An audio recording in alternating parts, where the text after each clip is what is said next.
All right, my patient was a 22-year-old male. He was in a motor vehicle accident. He had a closed brain injury.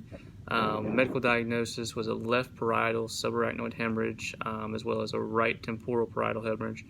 Some secondary diagnosis he suffers from. He's got stage 3 decubiti on both of his heels, unable to vocalize because he has a trach tube. Also has MRSA in the lungs. His social history, he is married and he has his first child due actually in 3 months. He has a high prior level of function, and his wife is an RN, very supportive. Any other relevant medical information, he has eye tracking, occasionally less than 50%, able to grossly track auditory and visual stimuli. Range of motion, dorsiflexion, he has a 15-degree plantar flexure contracture, and as well as a knee 5-degree flexion contracture on his right lower extremity. As well as right upper extremity, he has a elbow extension, a 10-degree flexion contracture, so he's limited there.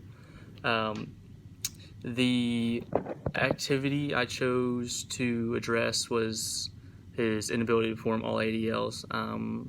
He's completely dependent in everything, so there wasn't really an activity specifically I could choose from, so just basically working on tolerance and all of his ADLs, working towards those.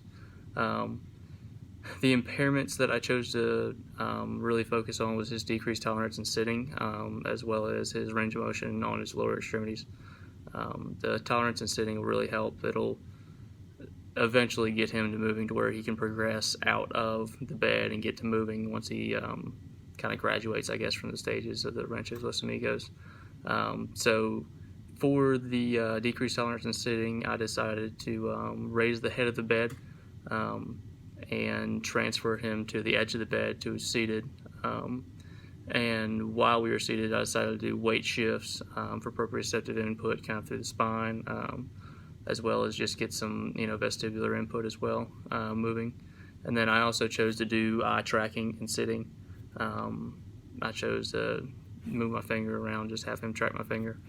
For the lower extremities, the range of motion, I chose to do passive PNF on both of his lower extremities.